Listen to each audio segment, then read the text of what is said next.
All right, welcome today to the Purple Inspiration Podcast, where we have conversations with community minded leaders who solve real world problems.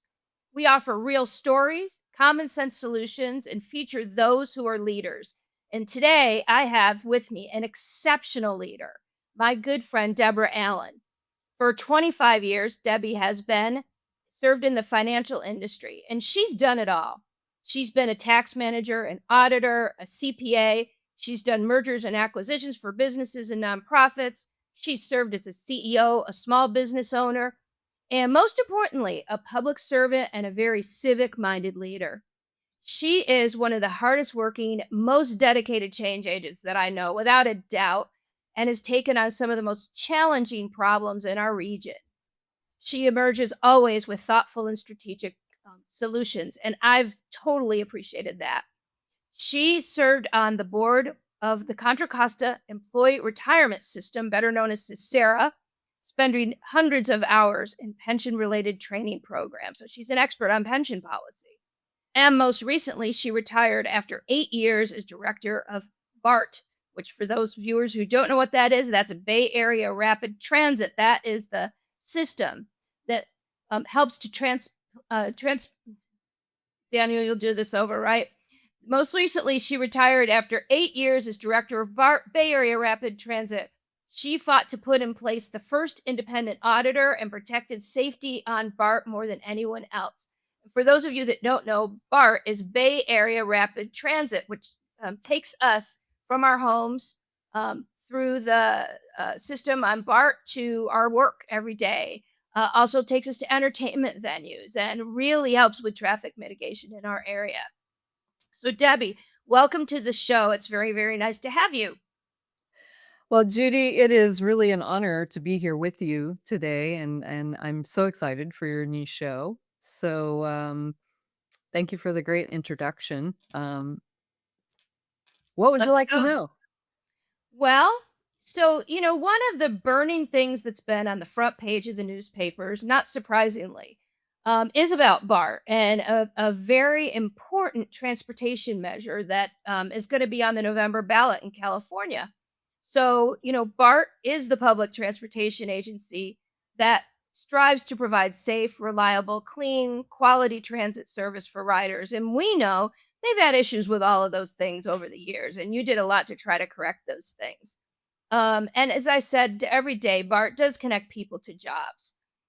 They are going to ballot in November with a measure asking people in 5 Bay Area counties to part with more of their hard earned money to bail them out once again. So I think I have this number right, a $376 million deficit. And they're asking voters to say, yes, I'm being taxed again through a sales tax measure. That's And an annual figure, by the way, annually. oh gosh, so it's even worse. So 376 million deficit annually. So BART is also threatening to close stations if it doesn't get the money, which is a scare tactic that I've been very sensitive to in the East Bay because several of the stations that I use are some of the ones on the chopping block. So I know that you've said in the past, BART's been in a crisis a very long time, and the answer has always been, we need more money. So threatening to close stations and we need more money, became a threat and a call to action. So what does Governor Newsom do? He comes in last month with a loan to cover the cost of operations, which might put federal funding extending the system to San Jose and Silicon Valley in danger. And even Senator Dave Cortese, who represents San Jose, said they're essentially mortgaging our capital projects to make payroll. So, how did it get this bad, and why have they decided to do this once again? Yeah, well, so first I want to just clarify that $376 million is the projected deficit operations spending deficit only. Mm. It does not include capital programs, but 376 million is the 1 year projected deficit for the uh, fiscal year 2027, which begins on July 1st of this year. So I believe for this current fiscal year, they're probably around 350 million. That number just keeps going up. And why? Because BART just keeps spending more money. I called this out multiple times, wrote opinion pieces, talked to, until I was blue in the face as a board member for many years, particularly since the pandemic hit. Mhm. So that was sort of the catalyst of the large numbers. But the pandemic, what many people don't understand is that BART was looking at deficit spending before the pandemic hit. It's just that the numbers were much smaller. They were only 30 million a year or, around that range, and not almost 400 million per year. Now, to put that in perspective, that is just to operate the system. And BART is a very capital intensive infrastructure um, program where right now they are spending over $1 billion with a B, $1 billion per year just in capital projects of replacing current infrastructure that is now 55-ish years old. So that setting aside that capital spending, that's a whole different issue that's gonna come after they solve how do we actually pay the payroll. Because at the end of the day, 75-ish% or more of the operations spending is on payroll. So what I've said often, people ask me, well, what's the solution? I mean, we can't shut down stations and see BART fail.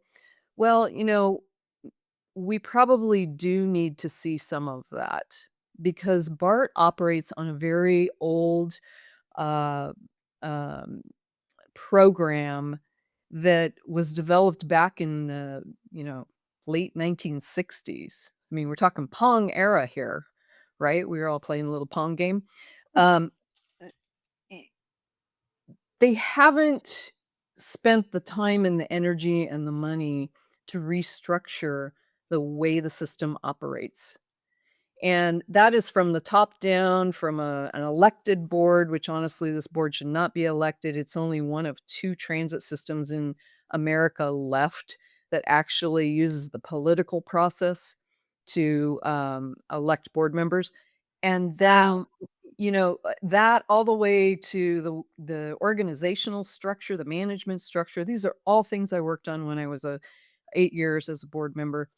The oversight was non-existent when I got there, other than the proverbial annual financial audit, which they always like to pull that one out of their pocket and say, but we have a CPA audit every year, and the regular public in the private sector doesn't understand that a government audit under GASB is far different than the financial audits that occur under FASB, which is kind of the financial private sector.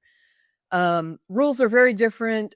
Government accounting standards are very lax, and reporting is a lot of it is, some's mandatory, but a lot of it is, well, you can put this in your act for if you want to, but you don't have to.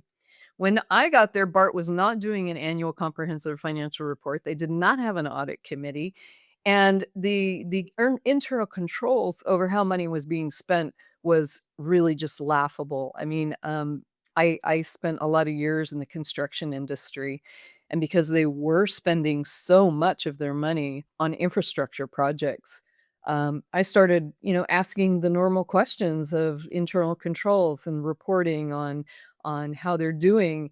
You still cannot to this day get a report and know whether BART was over or under budget on a project. They just don't report it, right? Well, But and in the it's go Go ahead. as I understand it, so Governor Newsom gives this loan of I don't remember how much it was, a lot of Yeah, money, and so 590 million. It's not actually a lot. 590,000,000 just to get him Yeah. through operations, Th but as I th that's understand it, that's for all transit agencies, it's not just to right, BART. not just BART. Yeah, Um, so as I understand it though, if this tax measure doesn't pass, they can't even really accept the loan because they can't pay it correct, back. correct. So, here's what I don't get. The public relies on BART, certainly. They have since the system was built. What and I know you've said in the past that they didn't really cut back service during the pandemic. When people weren't allowed to leave their homes, they didn't cut back service. Well, let me correct you there. They did Okay. cut back service, in May of 2020. The service hours and the trains being run were cut back by 45%, but what they didn't cut back was spending, Uh, because they paid all those employees who would have been running the trains, they paid them to stay home. well, on the one hand, you could say if you're a public servant and a government worker, you need to have your pay on the one hand. On the other hand, everybody had to bite the bullet. A lot of businesses went under, as we know, especially small businesses. And so, it seems to me like this is kind of just a cycle. You did it for 8 years, a cycle that continues and continues and continues, And like still kind of continuing. a gerbil on the wheel, right? Yeah. So two things. One, what's the way out of this? And two, what questions should voters be asking? Anybody that's interested in this, and it should be everyone in those 5 counties in the Bay Area should be interested in this. What Yeah. questions can they ask? So let's just for clarity, it is 1/2 of a cent sales tax that is the proposal. So your sales tax will go up 1/2 a cent. And many of our cities now have sales tax that are either very close or over Right. 10%. And so when we and it's a 1/2 a cent in only 4 of the 5 counties, it's 1 cent in San Francisco County. And that's because San Francisco County has Muni, which is in almost as bad a shape as BART. So the and because it is exclusive to San Francisco, the deal was cut that the measure would include 1 cent from San Francisco, and a large portion of that would go to Muni. And that was, for equity purposes of Contra Costa not paying for Muni in San Francisco, which made sense. Though I personally believe, we could get into it later if we have time, that the equity among the 5 counties is not fair, and in particular, it's unfair to Contra Costa County. Um, so what do we, what should the public be asking? Um, well, I think the public should first be thinking hard about what that 10% sales tax means. And in Contra Costa County, we're also facing in June. Now, the transit tax is in November, but the June ballot will contain a 5/8 cent increase in sales tax to pay for county services. So in this county, we could potentially by next year be looking at a 1 1/8 cent addition to our sales tax. What does that mean? If you buy $1,000 iPhone and your sales tax is 10%, you're paying $100 on top of the $1,000 iPhone. You're going to pay $100 in sales tax to the various components.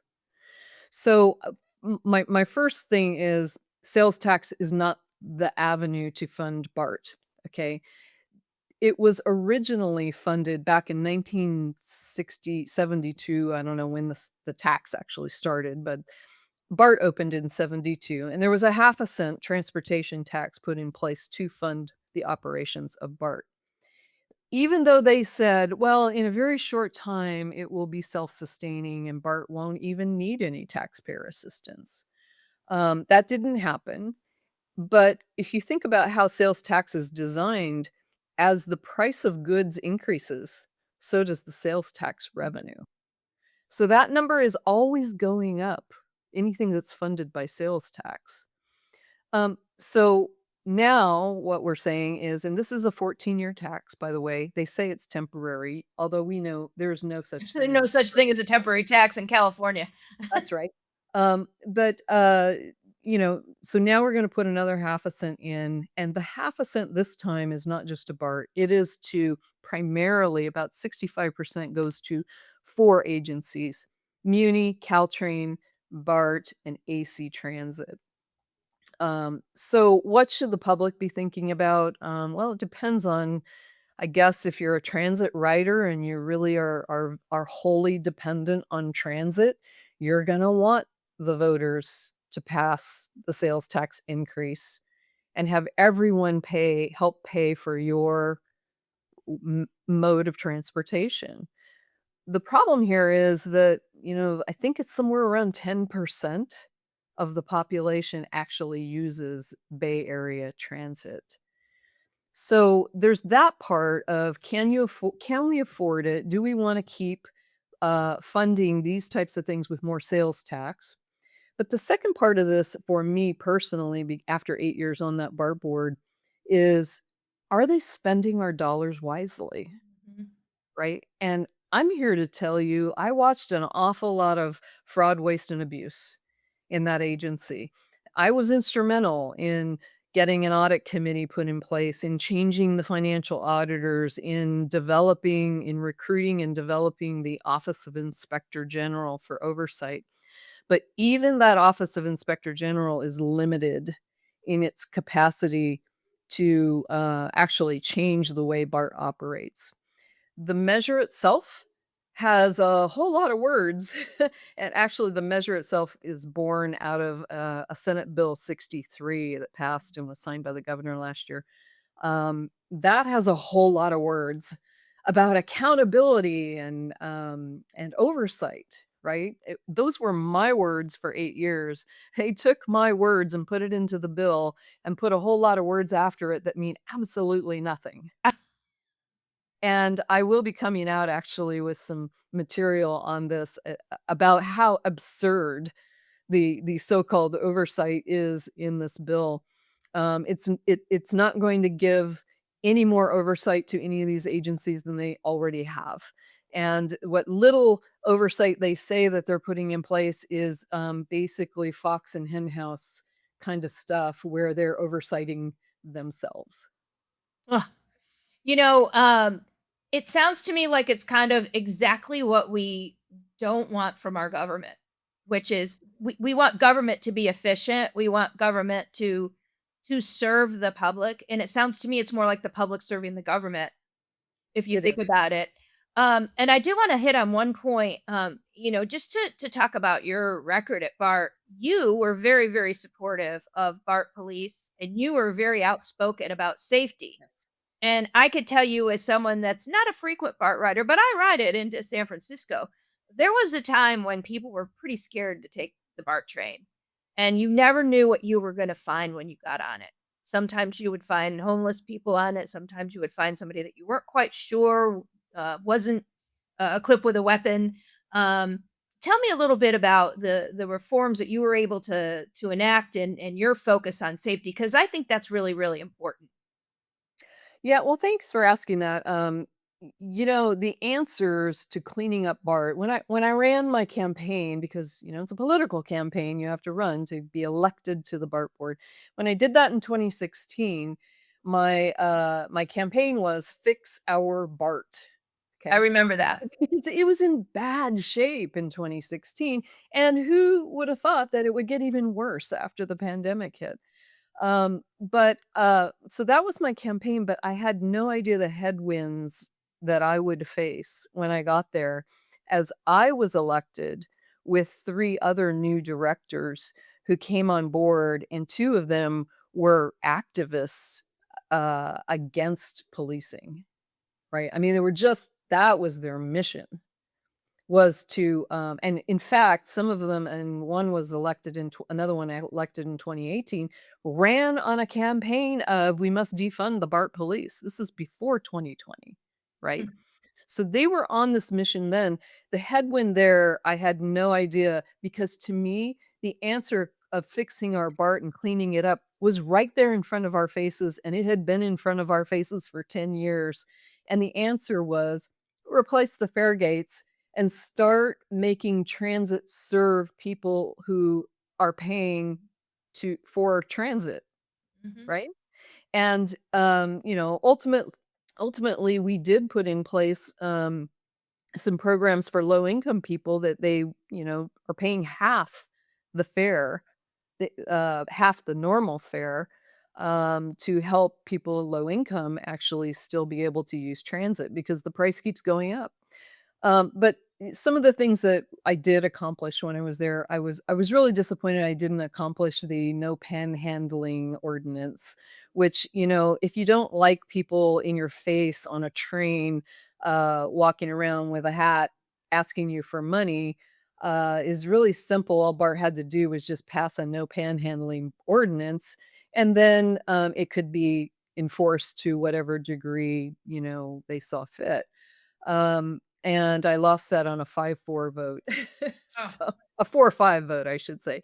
But other things we got done, I came out of the gate right in January 2017 saying replace the fare gates. And I'll never forget that year we opened the Warm Springs BART station, and Mhm. I was with the then assistant general manager of operations at that grand opening ribbon cutting, and after we cut the ribbon, we went up the big escalator to the top, and we get to the top, and I turned to him and I said, there was actually an expletive in the middle of this, I won't say, but, "Are you kidding me?" Um, and it was Paul Overseer, and he looked at me and he was like, "What?" And I said, "You spent billions of dollars on an extension and a new BART station, and you put those old 1972 Pong era fare gates in it? What is wrong with you people? Couldn't why couldn't you do something better?" And he looked at me and he said, "Director, that we just did an upgrade to those fare gates recently, and they're gonna be in place for at least another 10 to 15 years." And I looked at him, and this is in May of 2017. I'd only been there 5 months. I looked at him and I said, "You just watch me. We're gonna change this."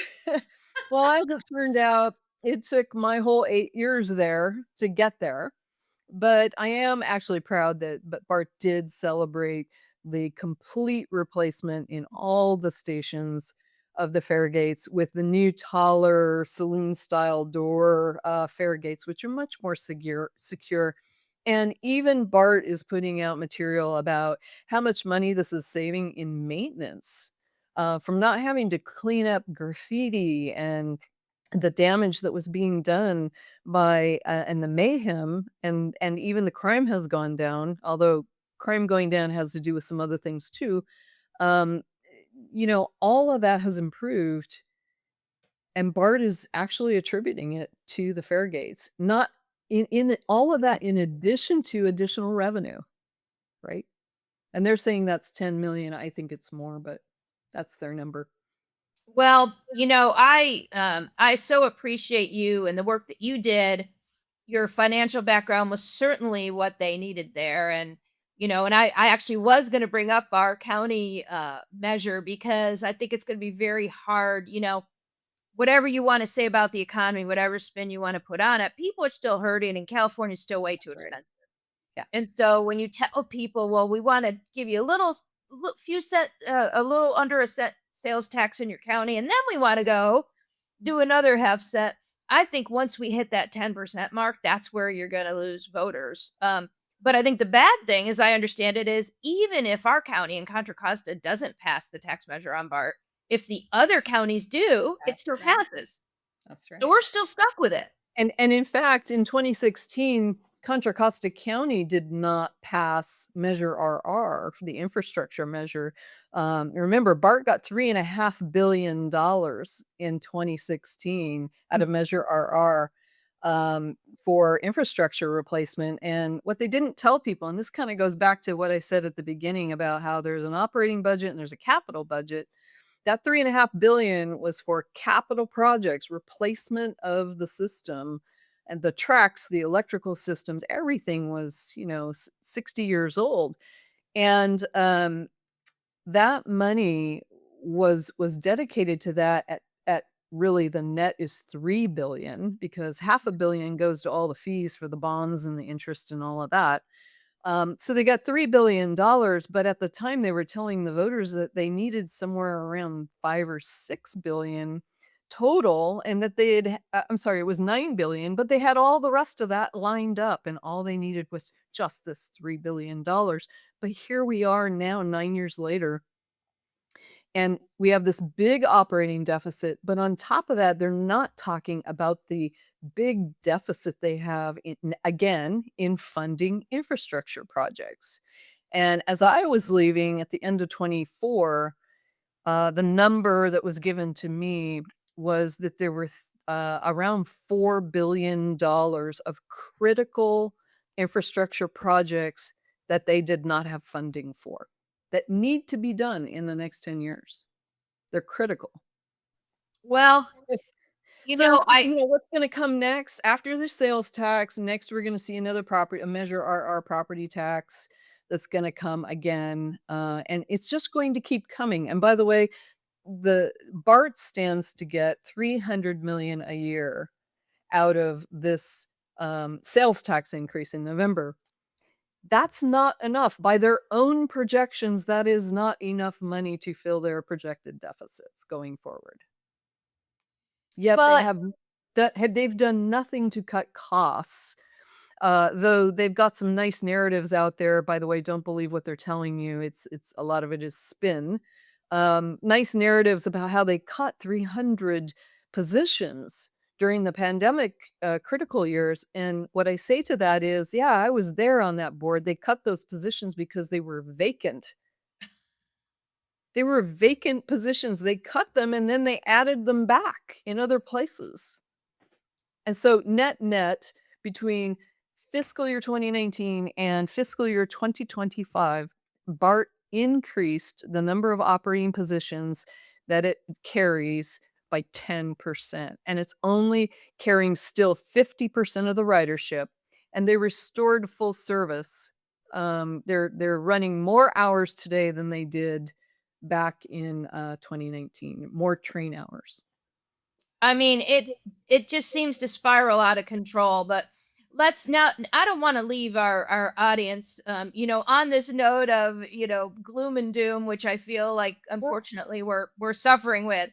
Yeah. So I do want to ask you a question. So there's one thing that I know you and your husband do personally, which is you've gotten into rescuing puppies and dogs. And Yeah. tell us a little bit about that, because I really appreciate that. I know there's so many groups that try to encourage that, and you're a living example of someone that's actually participated in it. Yeah, so a lot of people ask me, "Well, what do you do now that you're not, spending all your time on BART?" Well, I still spend a fair amount of time on BART issues, and I get called for interviews a lot, both TV, print, and everything. But primarily, my husband and I have a ranch on Mount Diablo, and, it's a small ranch, but we have some animals, and we sorta got into Great Pyrenees guardian dogs, some years ago, and they're a part of the ecosystem on the ranch to protect the other animals Mhm. from the predators, right?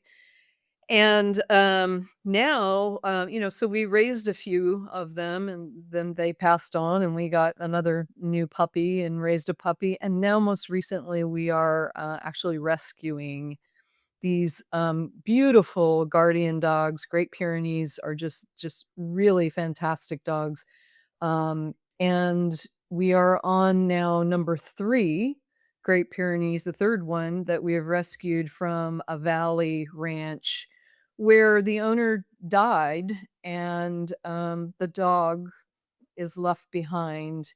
And when the owner dies, family members usually come in, sell the property, do something different, and usually the dog is not part of the equation. So Oh. we rescued 2 of them 2 years ago. They were older; they were 10 years old. One of them just recently we had to say goodbye to. The other one we still have. And then, just in the last, week, we have now rescued another one from a ranch where owner passed away and dog had to find a home. Well, I think that's remarkable because, it's one of those things we all worry about animals. We're in California, right? We love our animals. And the fact that you're utilizing them on your ranch, that gives them a great quality of life. So Thank you so much for doing that, and thanks for all of your public and civic service. You've been an amazing leader in our region, and I've just really, really enjoyed visiting with you today. So thank you, Debbie. Thank you for having me, Judy. I'm so glad you are doing this. This is just a great thing that you're doing. Well, we need to get the truth out, and we need to hear different voices, and that's what the mission is of our Purple Inspiration is to we're defying labels, and I think you're a perfect example of that, actually. So thank you. I do defy a lot of labels, yeah. Well, I am known to sometimes go in different directions. I think But both of us have been known for that. yeah, I prefer to call it thinking outside the box. Right? But one thing I just wanted to mention that if people do wanna reach out to me, with questions about, anything really, dogs or BART or transit or politics, in the Bay Area, you can reach me at what's on the screen, my first name, Debora, at my first and last name, DeborAllen.com. All right. Well, thank you so much for being with us today. Have a great day.